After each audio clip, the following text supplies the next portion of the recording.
Futebol sem fronteiras. Jogo jogado dentro do campo e fora dele. Bastidores, economia, política, turismo. O podcast do UOL para quem gosta de futebol internacional e tudo o que vai além de um simples grito de gol.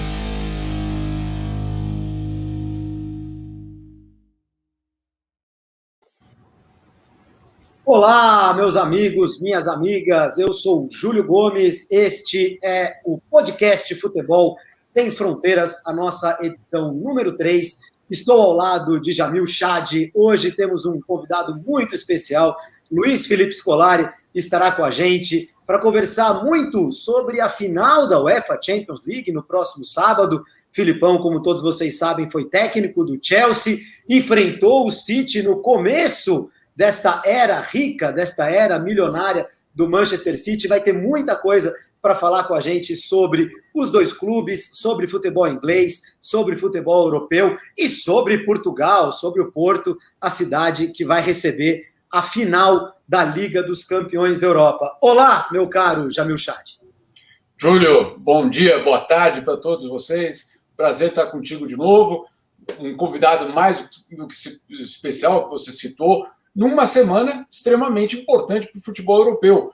Uma semana de final de Champions, uma final que representa dois projetos de longo prazo, novos, mas de longo prazo, novos, porque, claro, são daqueles que desembarcaram na elite do futebol mundial e europeu nos últimos 10, 15 anos e avisaram, vamos ficar e queremos o nosso lugar entre os grandes. Essa história não começou hoje, né, Júlio? Essa é a verdade. E nós temos aqui um convidado hoje, Luiz Felipe Scolari, que dispensa qualquer tipo de apresentação, que, obviamente, tem o seu histórico marcado tanto aqui na Europa como aí no Brasil, mas que a gente tem uma pergunta muito clara para ele, que é justamente numa semana de final de um time que ele conhece muito bem, o Chelsea. E queria aqui dar as boas-vindas ao Scolari, agradecer pela presença e já te lançar uma primeira pergunta, Felipão. Como é que você vê esses dois times aí chegando? São obviamente, dois projetos multimilionários, mas o que representam esses dois times hoje no futebol e como é que você vê essa final? Muito obrigado pela participação, Felipão. Um abraço a vocês, uma alegria conversar com o Júlio, contigo, Jamil.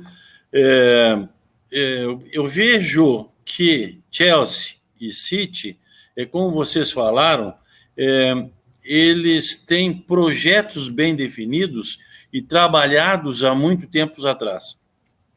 E vêm seguindo esses projetos, mesmo encontram algumas dificuldades, alguns percalços pelo caminho, um ano melhor, um ano pior, mas eles têm mais ou menos uma ideia de como fazer e como seguir tudo aquilo que eles planejaram e seguem à risca. Por isso eu acredito que essa final também vem dar às duas equipes, ou vem dar a estabilidade a esses projetos, que já são estáveis naturalmente, mas que vem a dar a eles a qualidade, a tranquilidade para seguirem em frente.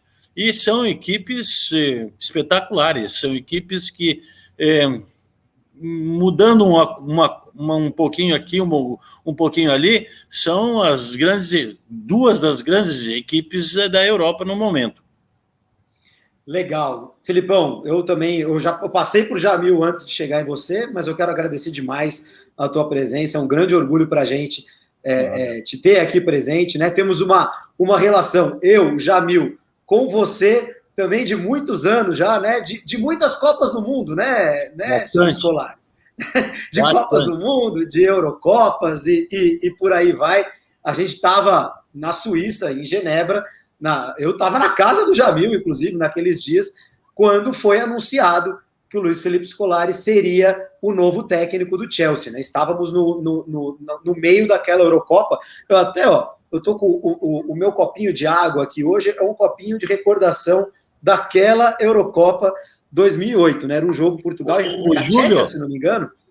Júlio, foi uma situação muito diferente da que eu imaginava.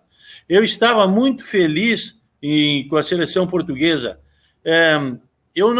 Sempre que eu renovava o meu contrato com a seleção, eu não aumentava meu salário, não pedia nada para mim. Eu pedia aos meus auxiliares, porque eles precisavam mais do que eu e precisavam ser reconhecidos de uma forma um pouco melhor e tudo mais, e fui fazendo. 2002, 2003, quando terminou 2004, 2004 a 2006, 2006 a 2008, e quando chegou na Eurocopa de 2008, no Euro 2008, antes de começarmos esse Euro, a gente conversou com o presidente e nós solicitamos, olha, vamos fazer essa renovação independente do resultado do Euro de 2008, para ficarmos até 2010, onde temos um projeto de Mundial, já que tínhamos ido ao Mundial de 2006, muito bem, e classificamos muito bem na primeira fase, depois classificamos bem no Mundial. Mas o presidente ficou um pouco... Eu não entendia o porquê que ele... Era uma questão política, pronto.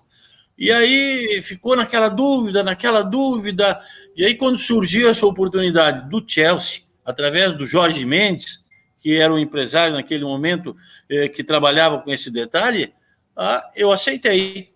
Mas eu não tinha a intenção de sair da seleção portuguesa. Apenas foi um contratempo ali que nós não tínhamos a confirmação de que seguiríamos com a seleção, e que era onde eu gostaria de ter ficado, e aí surgiu essa possibilidade. Bom, então encerramos o assunto assim, e aí fui lá para o Chelsea. Pronto. E curioso, né, Felipe? Porque até antes da gente falar... No meio do Euro, isso. No meio? Antes de um jogo da República Tcheca. Acho que foi um jogo da primeira fase ainda. Um jogo da primeira fase contra a República Tcheca. E aí Portugal, nas quartas de final, acabou sendo eliminado pela Alemanha. Mas curioso, Felipe, antes da gente falar de Chelsea, de City, de Champions League, curioso que em 2006, a Inglaterra, eliminada por você em 2004 da Euro de Portugal e em 2006 da Copa, né, da Alemanha, a Inglaterra estava desesperada atrás de você e você não quis fechar com a Inglaterra porque você estava no meio de uma Copa do Mundo, né? E em 2008 isso acabou acontecendo dessa maneira. Não, e deixa eu te explicar. Em 2002 também a gente eliminou, o Brasil eliminou a Inglaterra naquele jogo maravilhoso. Verdade. Então, o que aconteceu? Eu fui à Inglaterra, conversei com os dirigentes, chegamos a um determinado momento em que acertamos tudo o que era para ser acertado, mas não acertamos data.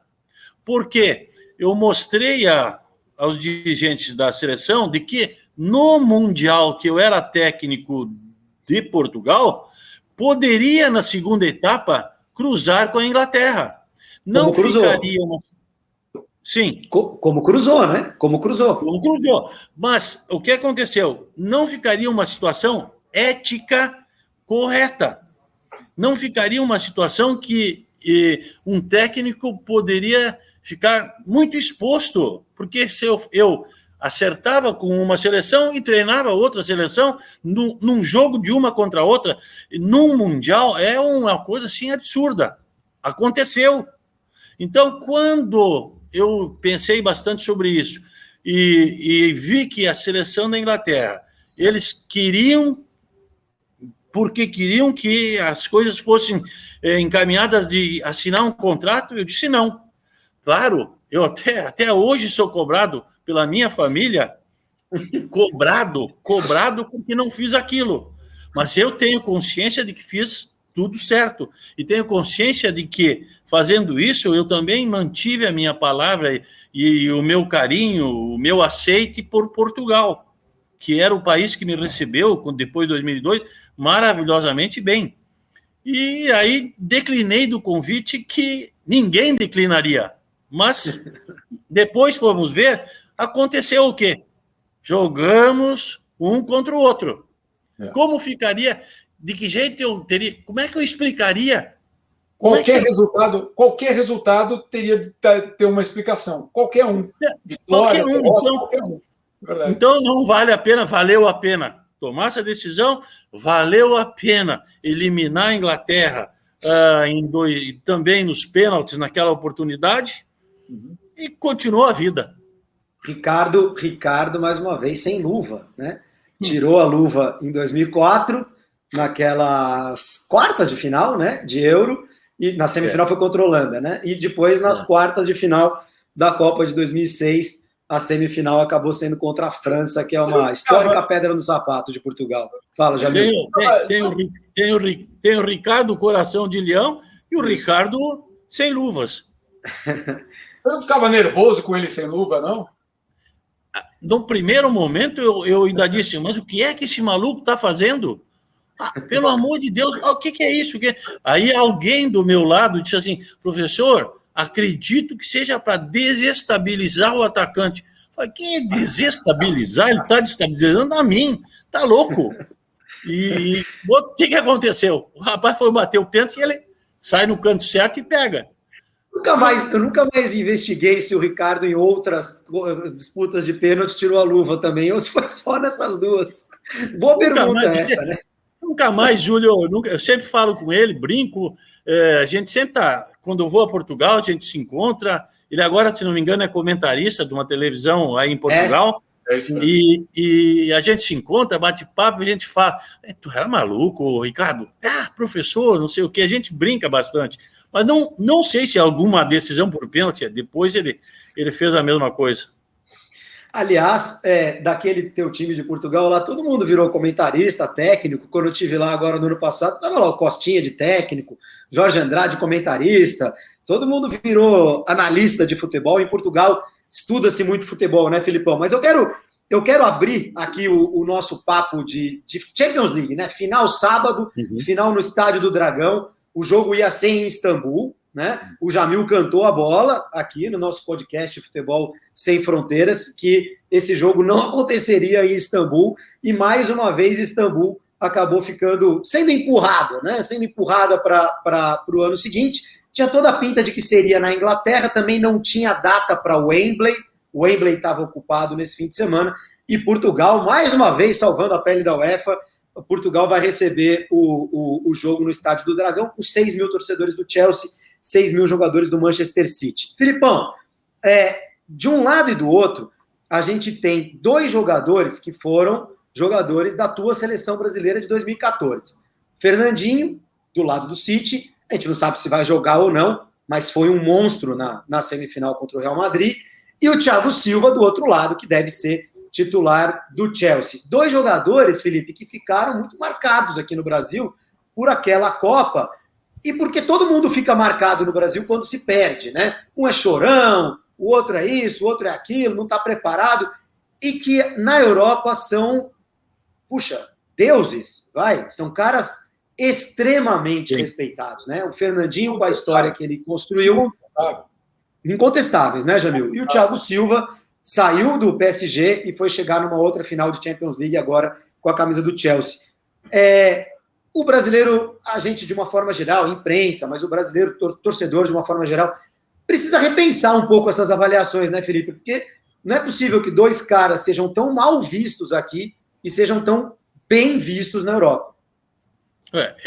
Eu preferia que ser mal visto da forma como o Thiago é mal visto por ter chorado numa vitória e por ter mostrado emoção ao vencer uma classificação, como nós conseguimos aqui no Brasil, do que qualquer outra coisa. Eu preferia ser mal visto por ter jogado mal. Nunca jogou mal, sempre jogou muito bem. E eu gosto muito de olhar a atitude de outro lado, deste lado não só profissional, mas sim de coração.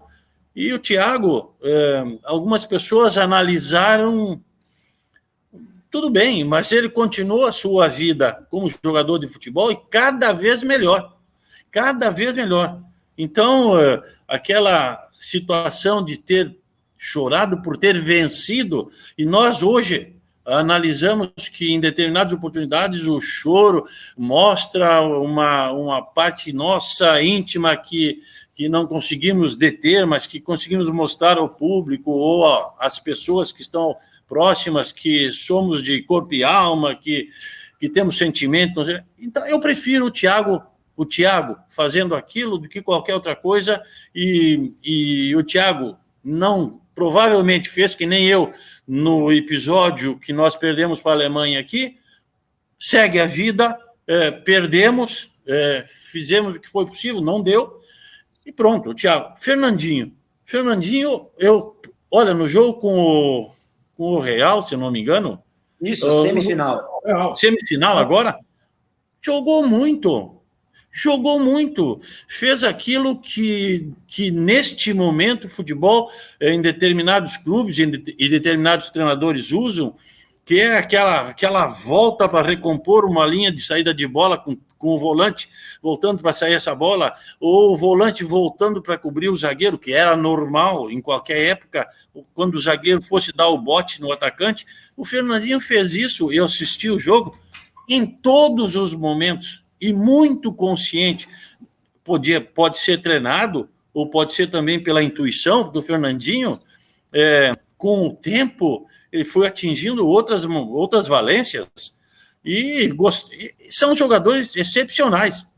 Felizmente, eles estão novamente numa final de Euro, aliás, de final de Champions, e muito bem. E nós aqui no Brasil temos que valorizá-los ainda mais, bater palmas a eles. Conseguiram seguir em frente em todos os sentidos, na Copa de 2014, depois 2018, e agora estamos em 2021, e eles estão numa final, e muito bem, e valorizados pelos seus técnicos, pelas suas torcidas. Filipão, você falou de sentimento, de emoção.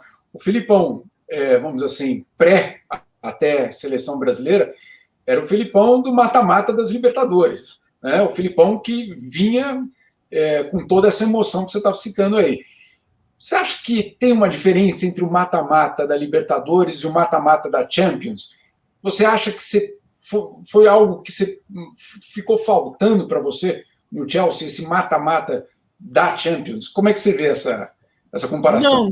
Não, Jamil, não ficou faltando. Quem sabe tenha faltado alguma expressão mais importante, quem sabe tenha faltado eu ter mostrado algum sentimento diferente, mas não faltou. Porque nós, na Champions, quando eu saí do Chelsea, nós estávamos classificados. No nosso grupo, classificamos em primeiro e estávamos classificados. E bem, na Copa da Copa da Liga, nós estávamos classificados também. Então, nesses mata-matas que nós tivemos antes, a gente estava seguindo. Só não tive a sequência no campeonato, porque no campeonato alternava. Fomos primeiro em uma ou duas vezes, mas depois fomos segundo, terceiro, quarto, segundo, terceiro, quarto. Mas ali alternava. Nos mata-matas, não. Uhum. E os mata-matas, eu penso que só se muda o termo, playoff, tá, mas é tudo igual. Tudo igual. Agora se usam termos que é o primeiro terço, o segundo terço, não sei o quê. É tudo igual.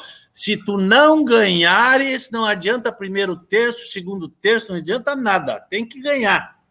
Entendeu? Então, eu não acho que isso tenha sido, mas não vejo também grande diferença entre jogar uma semifinal ou um mata-mata aqui na América do Sul, porque nós temos aqui o nosso continente. Então, quem sabe a gente veja ou visualize de uma outra forma, mas praticamente o mesmo. Ô, Felipe, acho que essa pergunta do Jamil é muito, muito legal. Acho que para a gente fez falta não ter te visto no mata-mata da Champions, né? O que teria sido, né? O que teria acontecido de um cara tão vencedor, de uma forma geral na carreira, mas especialmente em competições eliminatórias, né? E aí entra uma coisa, Filipão, que é a relação do técnico com o jogador, com o seu grupo de jogadores, antes de um jogo como esse, né? Antes de uma quartas de final de Copa do Mundo, de uma semifinal de Libertadores, de uma final de Campeonato Brasileiro, de um jogo eliminatório, né? Um jogo em que se você ganhar, você passa ou é campeão, e em que se você não ganhar, você fica pelo caminho. A tua história no Chelsea, né? Você já falou sobre isso várias vezes, isso foi noticiado, teve ali uma questão de regulamento, de relacionamento, né? De relacionamento com algumas das vacas sagradas ali do Chelsea, né? Cech, Drogba, enfim, com alguns jogadores em que a coisa não encaixou. Você já falou sobre isso, mas a minha pergunta é: o que você teria feito diferente? Se você pudesse voltar no tempo, lá para 2008, para aquele segundo semestre de 2008, quando você assumiu o Chelsea, até comecinho de 2009, quando você saiu, o que você teria feito diferente para aquela história ter tido um final diferente também? Não sei se para bem ou para ruim, mas mais longo, pelo menos, né?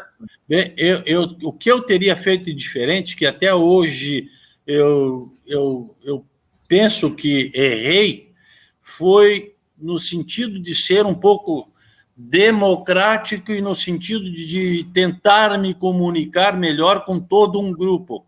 Eu deveria ter tomado a atitude que eu queria tomar intempestivamente, sem comunicar a A ou B, ou sem comunicar ao grupo.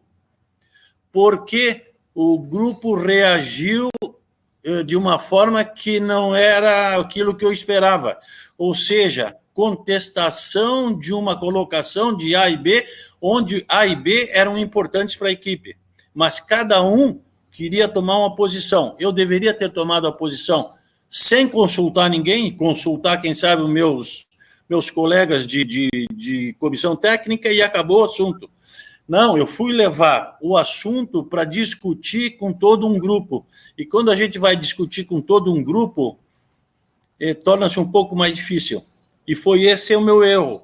Eu sei que foi esse o meu erro, porque eu tentei unir dois atacantes que são espetaculares, eram espetaculares como atacantes, mas que o outro não queria fazer ou tomar certas atitudes em campo que poderia auxiliar dentro dessa minha perspectiva. Ou eu deveria ter o contato com os dois para saber se alguém ia fazer alguma coisa a mais daquilo que eu queria ou não, para depois tomar a atitude de me reunir com os jogadores. Drogba e Anelka. Isso mesmo. Pense que Drogba estava lesionado e que eu não o quis jogando com infiltração, porque eu nunca quero o jogador jogando fora das suas condições ideais, ou seja, não vou fazer com que jogue e porque no futuro tenha dificuldades. E Anelka, que foi colocado e era o artilheiro, mas não jogava, não era titular. Então, a gente tem, muitas vezes, nós temos uma dívida com o técnico que te dá essa oportunidade. E nós temos que fazer com que essa oportunidade que eu recebi e que eu mostro que mereci, mas eu mostro também respeito, amizade, mostro um pouco de simpatia, porque posso fazer alguma coisa a mais, mesmo não sendo das minhas características, para que a gente possa se dar muito bem. E, infelizmente, eu não tive isso. Antes do Jamil falar que ele quer te fazer uma pergunta, quer dizer, bota o Anelka e deixa o Drogba de fora, e você quis acomodar e acabou que não deu certo. Não, eu quis colocar o Anelka e o Drogba. Os dois, porque os dois eram muito bons. Dentro daquele momento, e tive problemas. E eu não... O problema não era deles. O problema era meu. Eu é que tinha que arrumar, eu é que tinha que ter sido mais inteligente, de organizar melhor e de fazer as colocações para que todos entendessem onde é que eu queria chegar. Quem sabe teria seguido em frente. Felipão, você está falando justamente dessa questão democrática, ou de pelo menos consultar. Minha pergunta é já sobre o chefe, né? Do outro lado. Você está falando do time. Do Abramovich, uma pessoa que é absolutamente fundamental hoje na história do futebol europeu. Queria te perguntar, o que era a relação com ele Porque tem muito mito sobre ele aqui na Europa, ninguém consegue definir muito bem qual é o papel dele. Eu queria te perguntar, quem era o Abramovich? Ele era alguém que entrava no vestiário, te dizia sobre futebol? Não. Quem era o Abramovich naquele tempo, pelo menos? Não, ele nunca entrou no vestiário e nunca se posicionou em frente ao técnico de uma forma diferente, em frente aos jogadores de uma forma diferente. Ele sempre estava no seu lugar como presidente, tinha suas ideias, tinha as pessoas que o cercavam e que davam a ele as notícias que haviam visto disso ou daquilo, mas nunca tive nenhum atrito, não tive nenhum problema, e me pareceu sempre que ele busca ouvir muito as pessoas que estão do lado, depois toma suas decisões, mas ouve bem as pessoas que estão ao seu lado, se cerca de pessoas que conhecem futebol ou que têm alguma noção de futebol e que ou vivem no clube ou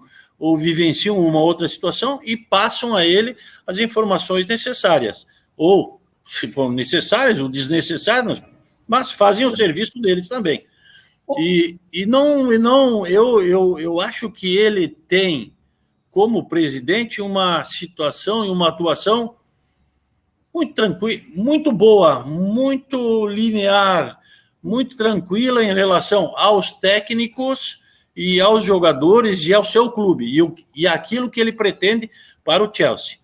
Ô Felipe, e até vou pegar o gancho numa pergunta que está sendo enviada aqui por um amigo que está acompanhando a gente ao vivo durante a gravação, né?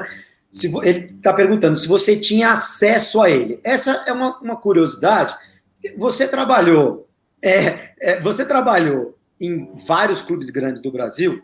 Eu imagino que a tua relação, até por você ter a carreira que você construiu, não sei se isso foi assim desde o começo, lá no Criciúma, enfim, mas você certamente pegava o telefone e ligava para qualquer presidente de clube, certo? O presidente do Palmeiras, ou do Grêmio, o seu Fábio Koff, ou quero conversar sobre isso, sobre aquilo, sobre esse jogador, sobre essa situação.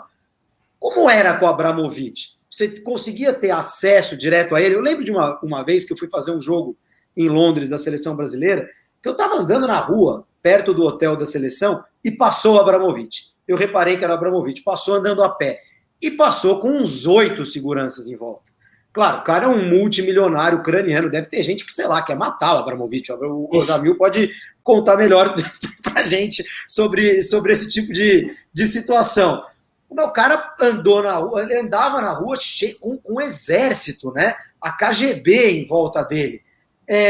Como era esse contato, esse acesso, uma reunião com o Abramovich? Você batia lá na salinha, entrava na sala dele? Como é que era essa situação? Não fazia isso. Até que eu não tenho nem muito jeito, nem no Brasil e nem fora do Brasil, onde trabalhei em vários lugares, para ir na sala do presidente, eu mais ou menos dou um tempo para ir juntando uma ou outra coisa para um dia, quem sabe, encontrar, conversar. Eu procuro encher menos o saco do que possível. Tá? Mas tinha alguma dificuldade porque muitas pessoas ao lado estavam no treino, assistiam às palestras. Então, é um pouquinho mais difícil dos técnicos se dirigirem a ele de forma bater, abrir a porta, mas ele nunca não permitiu que, se eu precisasse, fizesse isso. Mas eu é que não fazia, acredito que a maioria dos técnicos não fazem também, porque esse relacionamento de conversar com o presidente em todo e qualquer momento, o Júlio, não existe. E quem disser isso é mentira.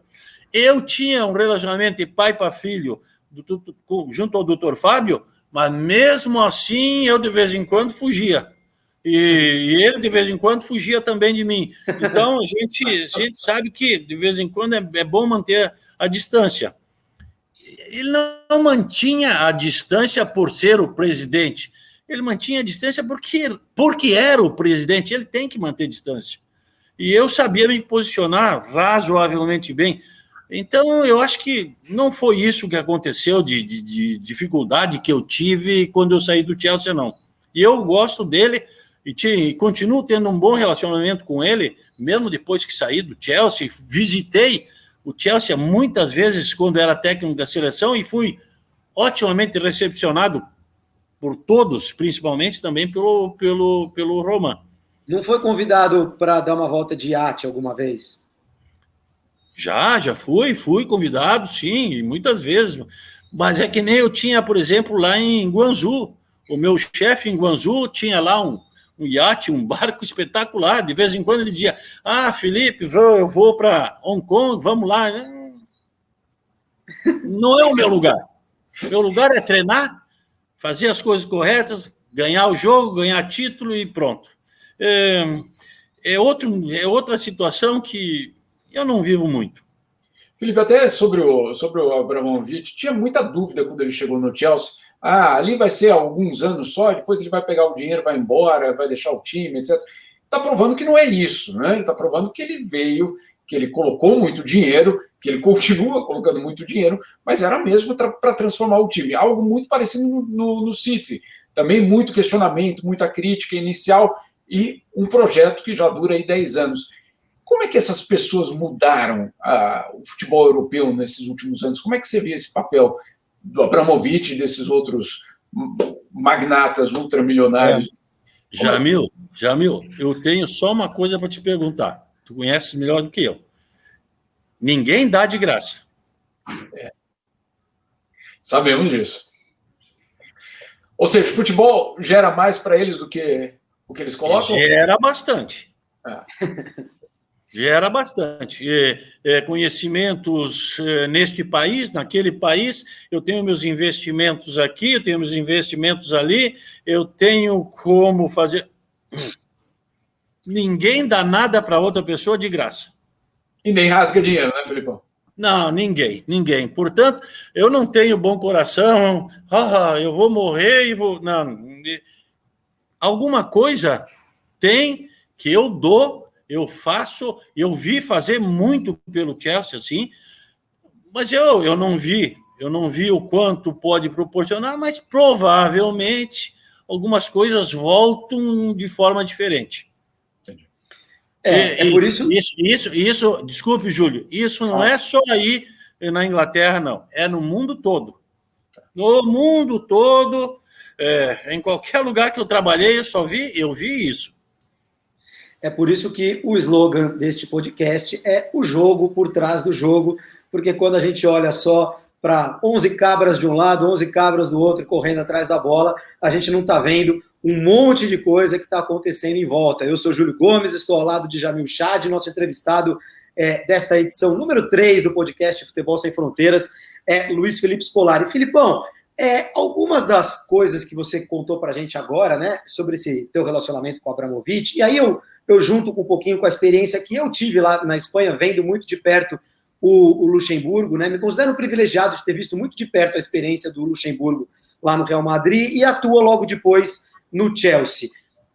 E a impressão que eu tive como jornalista, vendo de fora, mas tendo contato com vocês e com pessoas que trabalham com vocês, é que a comunicação a alma do negócio, que sempre foi a alma de qualquer negócio, né? A comunicação foi um problema. Foi um problema para um, foi um problema para outro.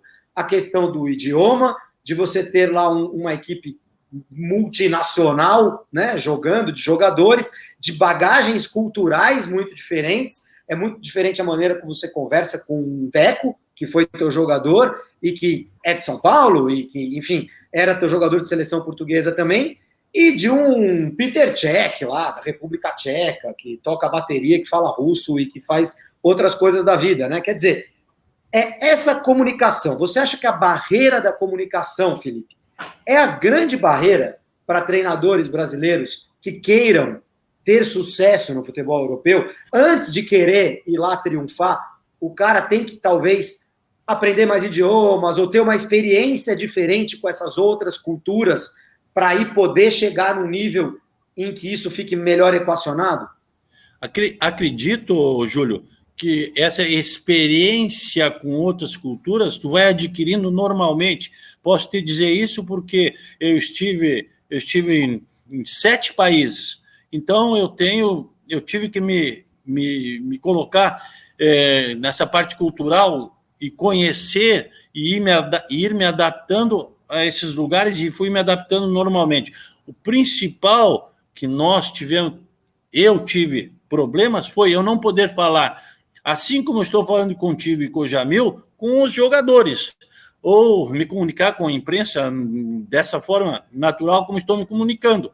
Eu procurei palavras, eu procurava situações que pudesse errar um pouco menos no inglês, eu procurava situações em que eu pudesse comunicar o meu sentimento, que muitas vezes não tinha uma palavra naquele momento, então teve até um problema um dia no treino que o Deco ri até hoje, conta a história até hoje, que eu disse um palavrão e não tinha essa tradução. E aí o Deco olhou para mim e disse, Deco, tu que falas com ele toda hora em inglês, muito melhor do que eu, ou estás num barzinho, diz para eles o que eu disse.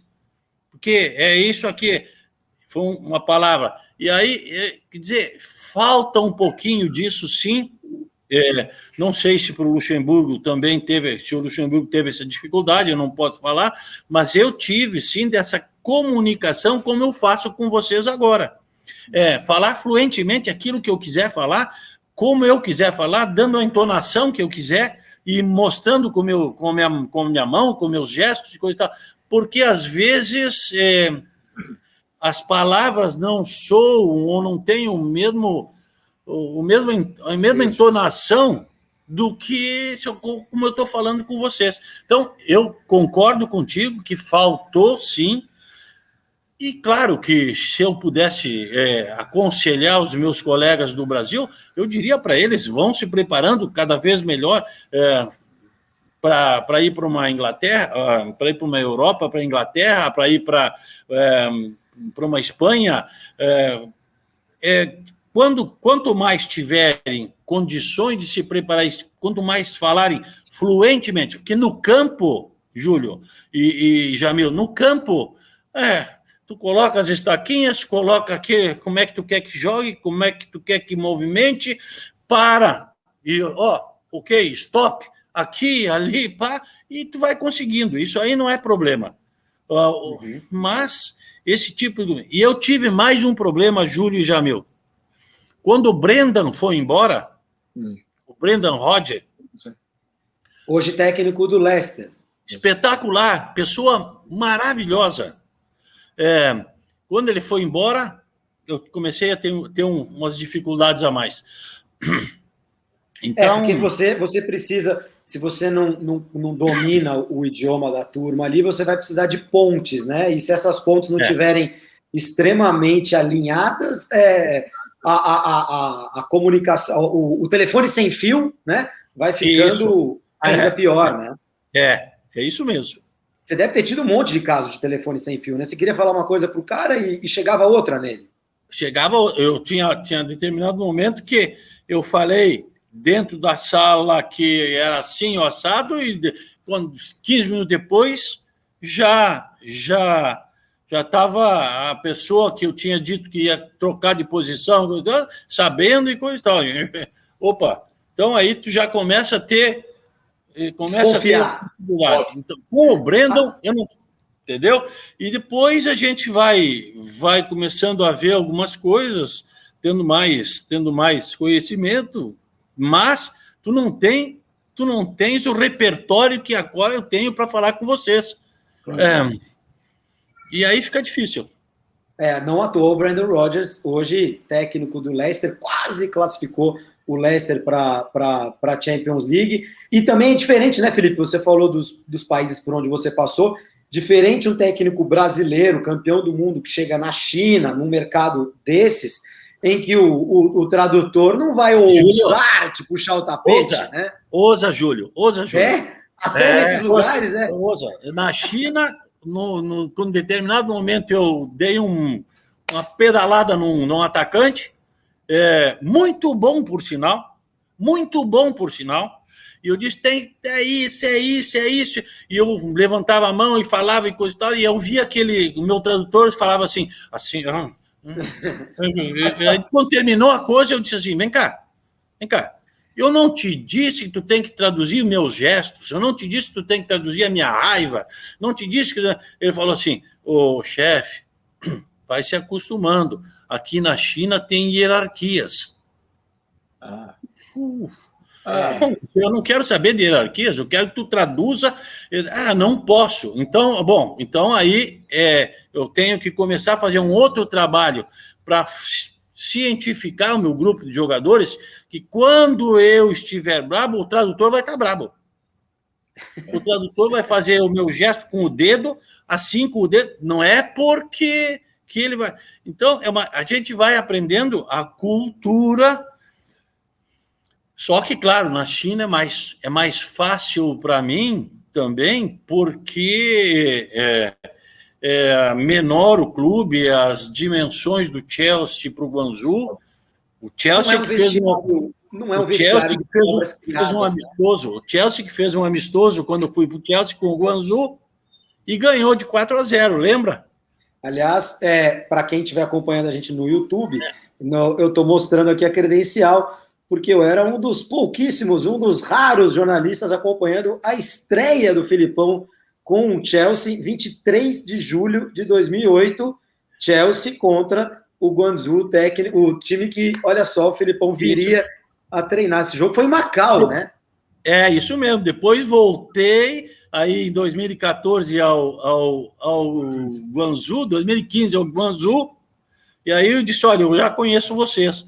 Tá, a gente começou dessas brincadeiras e aí então eu comecei a ter um grupo muito bom. Eles ouviam muito aquilo que a gente tinha para passar e também trabalhavam muito bem com a comissão técnica, mas foi assim a minha introdução lá, chegada em Guangzhou também. O Jamil vai lembrar de um caso agora, Jamil, desculpa te cortar, mas já tivemos, quando o Filipão chega no Chelsea, né, que eu fiz acompanhei essa estreia dele lá em Macau, quando o Filipão chega no Chelsea, ele queria levar a tiracolo o Robinho, que estava no Real Madrid e estava a fim de sair e trabalhar com o Filipão. E ali tivemos, Jamil, 13 anos antes da final da Champions League, que teremos no próximo sábado, um embate Chelsea-Manchester City já, não é verdade? Exatamente. Sim. Na verdade, Felipe, ali começou o projeto City, né? Quer dizer, o Robinho é a inauguração, não internamente, mas para o público, a chegada, era o cartão de visita. Então tinha esse elemento também dessa história. Olha, eu estou chegando, né? O magnata ali da vez, estou chegando e vou trazer o cara que naquele momento era uma das estrelas. Como é que foi essa história, Felipe? A história foi de que nós conversávamos com o presidente, com a direção, sobre o Robinho, queríamos o Robinho, e conseguimos trazer o Robinho da Espanha para a Inglaterra. O Robinho chega pela manhã, vai à minha casa, onde eu morava, almoça comigo, fica comigo, acerta praticamente a situação com o Chelsea, já tem praticamente até sua camisa, o número da sua camisa estampada, tudo certo. E aí, de noite, porque tem uma ligação, uma situação envolvendo empresários e tudo mais, muda, não o Robinho, mas o clube, o empresário, mudam e ele vai embora. Eu me senti extremamente chateado com isso e não tenho uma boa amizade com o empresário que era, na atualidade, do Robinho, não tenho até hoje. Faço questão de ficar um pouco longe, porque acho que fui usado. Entendeu? E nós, para fazer com que o Robinho ficasse no Chelsea, nós colocamos o nosso prestígio em jogo com a direção, ficamos mal, né? Mas são situações que um técnico vive neste mundo globalizado, com empresários, com dirigentes, porque às vezes tu estás conversando com A e já tem B e C na jogada. Então, foi isso que aconteceu, não conseguimos ficar com o Robinho. Eu vou atrás de um outro ponto, que eu queria alguém com esse estilo. Quando consigo trazer o Quaresma, claro, vou embora. Não tenho nem tempo de usar o Quaresma. Quer dizer... sim, porque aconteceu. Foi só na outra janela, né? Isso ficou lá para outra janela. Sim, pois é. Mas o Robinho assina com o City, Jamil. Robinho assina com o City no último dia da janela, aos 45 do segundo tempo. Mas sim, era o Robinho naquele time. Qual que era o que ele desempenharia no teu Chelsea? O Robinho era o jogador que faria o desequilíbrio que eu acho que tem que ter numa equipe. Aquele jogador que eu digo, tu és o irresponsável. Faça, drible, invente, participe do jogo como quiseres, porque é um jogador que qualquer situação, em determinado momento, pode fazer a diferença. Dribla muito fácil. Tem plano para irresponsável, então? Tem. Espetacular. Tem plano, sim. Eu gosto de ter um assim. Seja lá o que quiseres, faça. Eu assumo esta parte e faço os outros jogadores entenderem que alguém tem que fazer uma diferença. Uhum. Se não deu certo um jogo, outro jogo, ou em determinado momento, não interessa, mas nós não podemos ser aquele time equilibrado do princípio ao fim, sem uma improvisação, sem um atleta que seja diferente. E o Robinho, para mim, seria a diferença, já que na minha opinião, eu tinha um time altamente equilibrado no Chelsea. Uhum. Eu queria alguém diferente. Bom, quem está fazendo diferença, o Júlio pode falar, é um certo Guardiola, né? Eu acho que é isso. Mas esse é fora de campo também, é isso, Júlio? Não, eu acho que primeiro, Felipe, onde você coloca o Guardiola na história? Em que lugar que você coloca esse cara que está desde 2008, inclusive, né? Quando você estava chegando no Chelsea, ele estava assumindo o Barcelona. Eu coloco o Guardiola como um dos grandes técnicos da história do futebol mundial. Ele tem uma forma de proceder com suas equipes, de uma forma de trabalho em que ele tem uma filosofia de trabalho em que ele coloca em prática, tenta colocar em prática em todos os clubes que ele vai e dentro da sua, com a personalidade que ele tem. Eu conheço razoavelmente bem, eu conheço muito bem o irmão do Pep Guardiola, que trabalhava na Nike, no tempo que eu estava na seleção portuguesa, eu tive muitos contatos com ele, e através dele eu conheci um pouco do Guardiola. E eu digo que o Guardiola é um dos maiores técnicos desses últimos 20 anos, 15 anos, também pela sua personalidade, não apenas pelo modo como ele treina suas equipes. E pelo seu profissionalismo, pela pessoa que ele é. Muito equilibrado. Então, eu gosto a forma... trabalhar, quem sabe ele trabalha um pouquinho diferente em uma ou outra situação, temos outros grandes treinadores, mas ele como pessoa, ele também é uma pessoa extremamente regulada, extremamente equilibrada, e tudo isso faz dele um dos melhores técnicos do mundo, longe. Então, Felipe, até é uma questão que você teve de lidar, que outros grandes técnicos tiveram de lidar, que é justamente ter no time um Messi, né? Você não teve um Messi, mas você teve um Ronaldo, um Rivaldo, um Ronaldinho, etc. Ele também tem uma situação muito parecida. Cristiano, em falar. Como é que o que você fazia com esses caras e o que ele faz com esses caras para que o time funcione, para que entenda, não só que tem o irresponsável, entre aspas, obviamente, mas tem esses fora de séries que o técnico e o resto do time precisa, pelo menos, considerar o que ele faz de certo com esses grandes caras. Você eventualmente pode apontar aí. Eu acredito que ele ele desenvolve a confiança,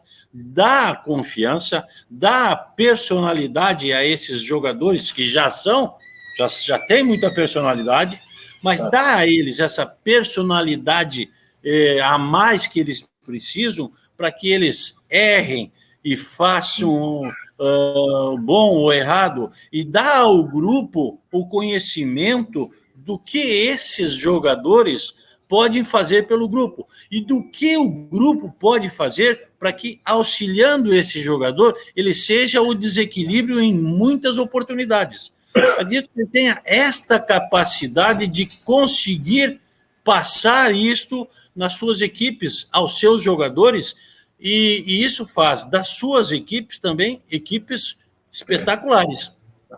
Felipe, para mim, você é um cara que sempre foi um grande símbolo e você nunca negou isso, você já falou isso aqui agora com a gente, do futebol de resultados. Futebol é resultado, futebol é ganhar.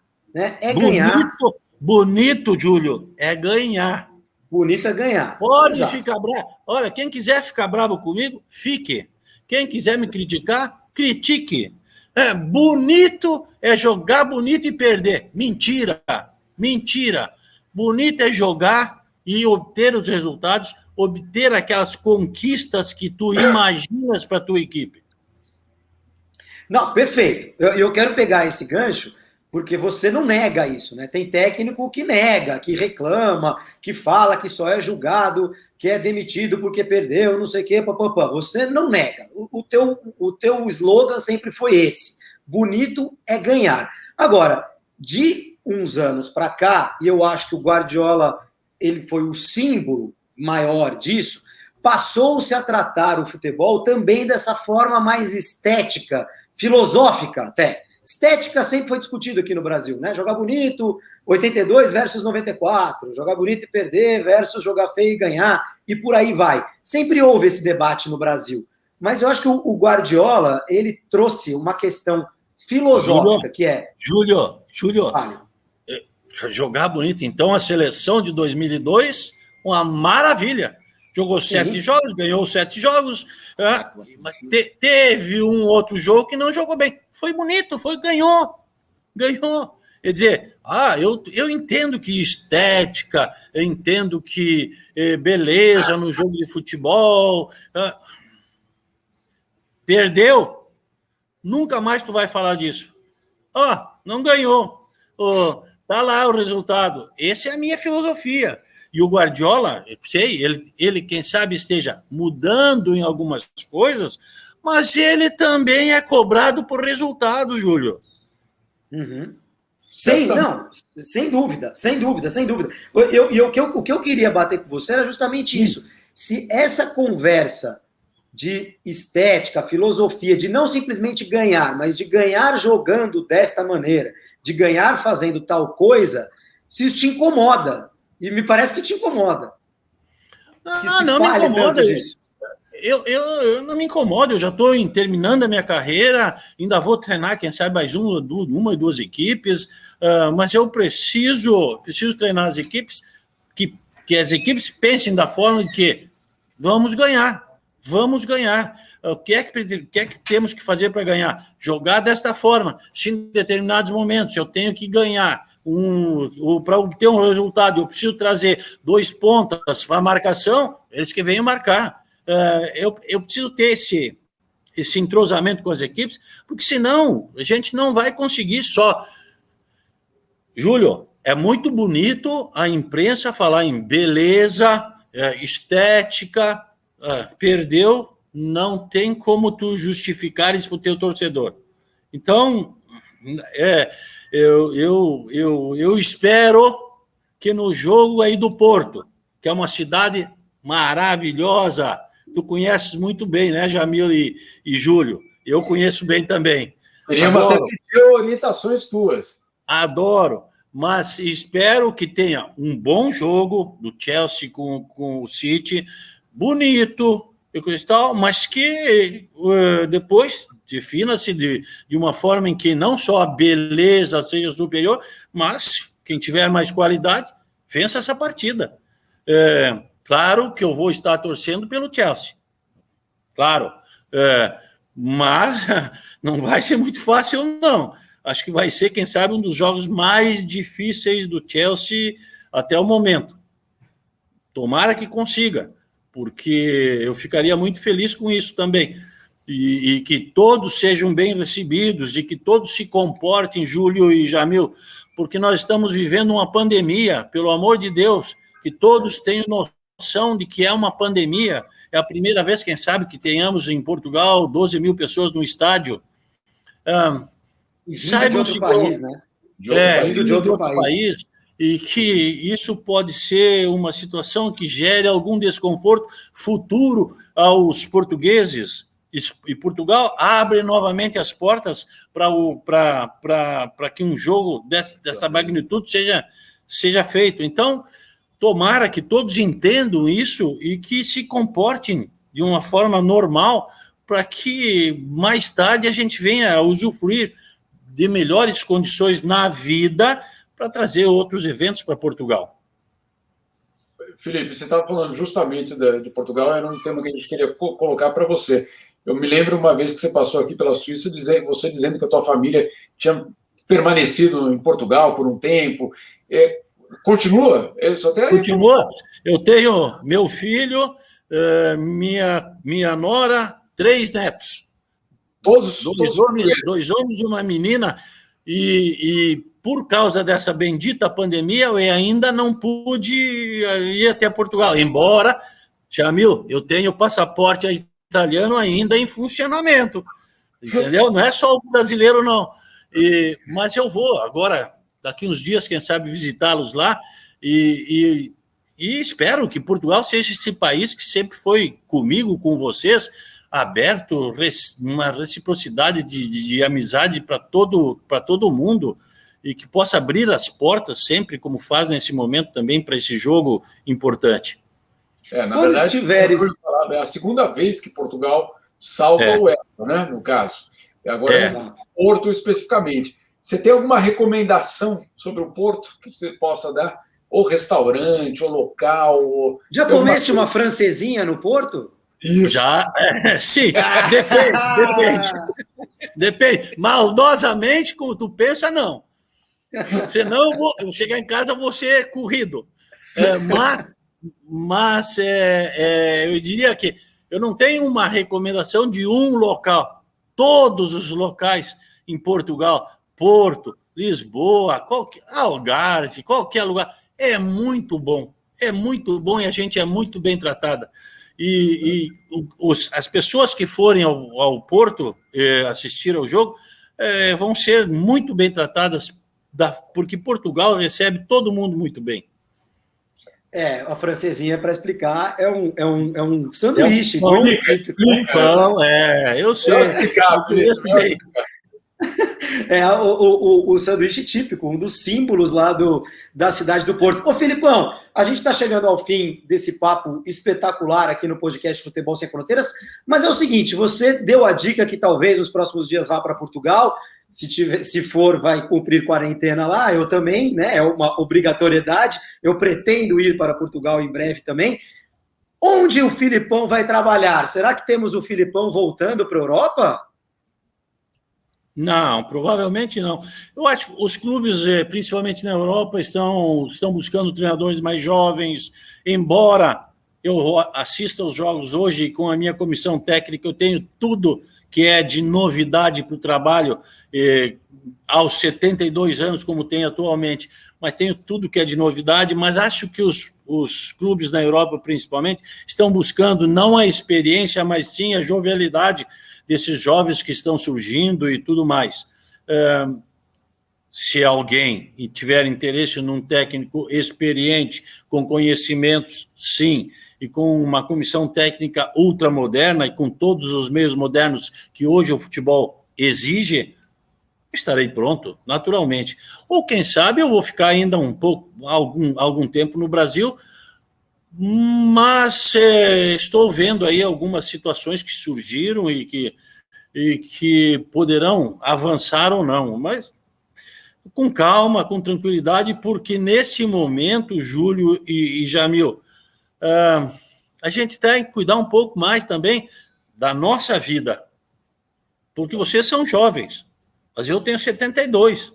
Eu sei que eu tenho lá mais uns 10, 12 anos de vida tranquilamente, mas a gente tem que respeitar o tal de vírus da Covid e a gente tem que ter muito respeito, porque a gente não sabe como ele age. Não tem uma história que a gente tenha conhecimento de que é isso e acabou. Não é assim.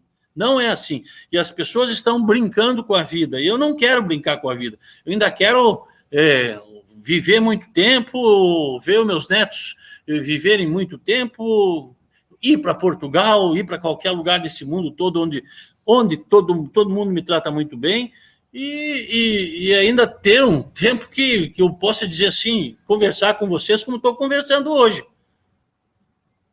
Ô, Jamil, eu acho que se insistir, ele vai contar para onde ele vai. Hein?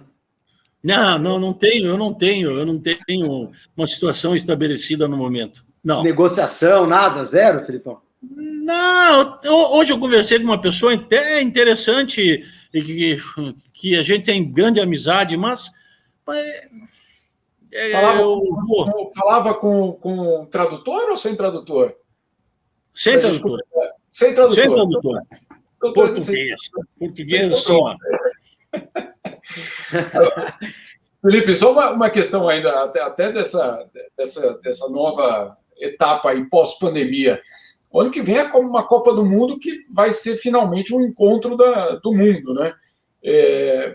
Como é que você vê as seleções? A Europa ficou muito distante da América do Sul ou não? Não. Ficou. As pessoas estão achando que a Europa está muito superior à América do Sul. Calma. Nós estamos chegando sempre nas semifinais, porque é um mata-mata, perdemos por um detalhe ou outro.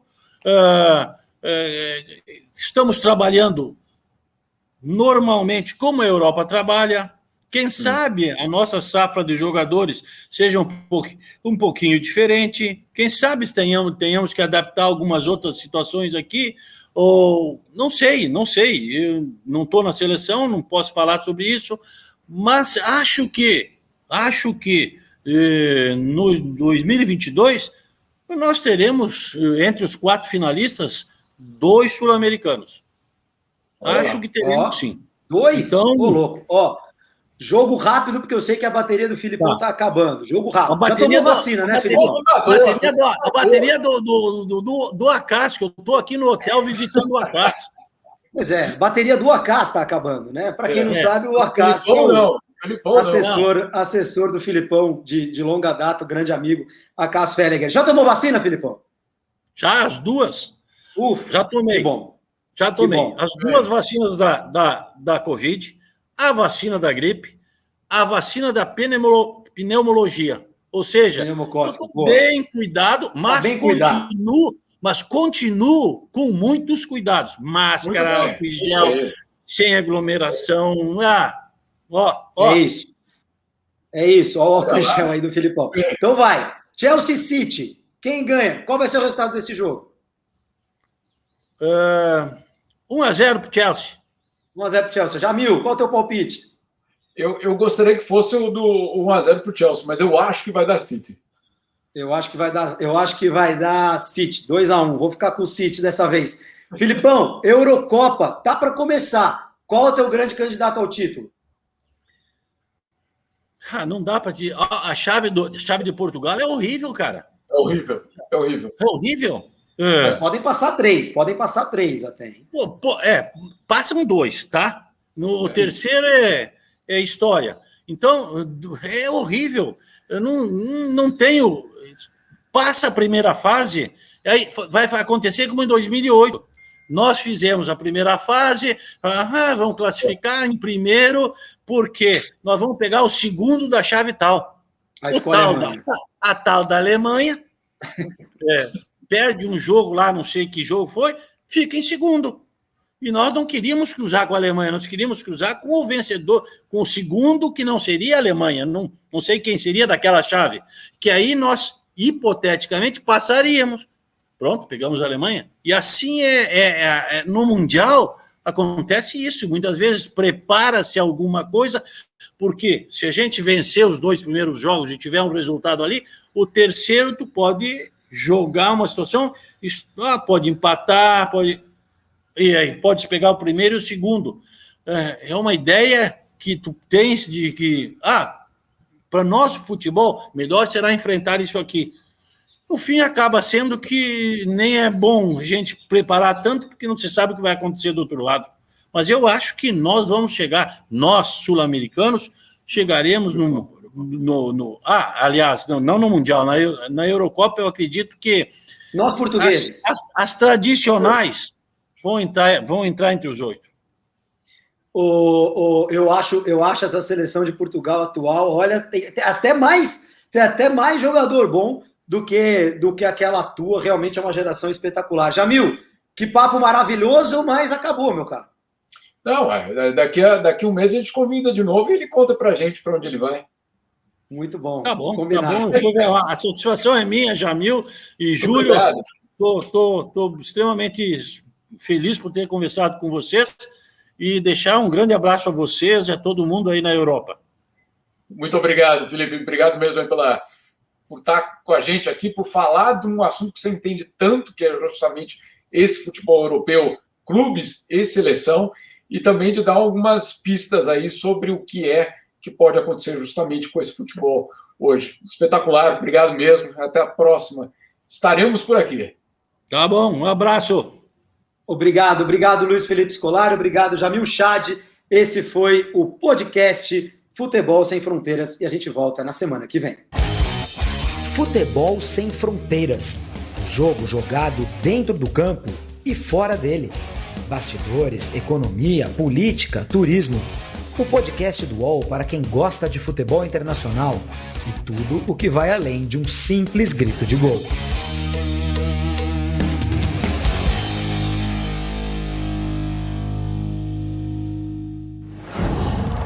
UOL.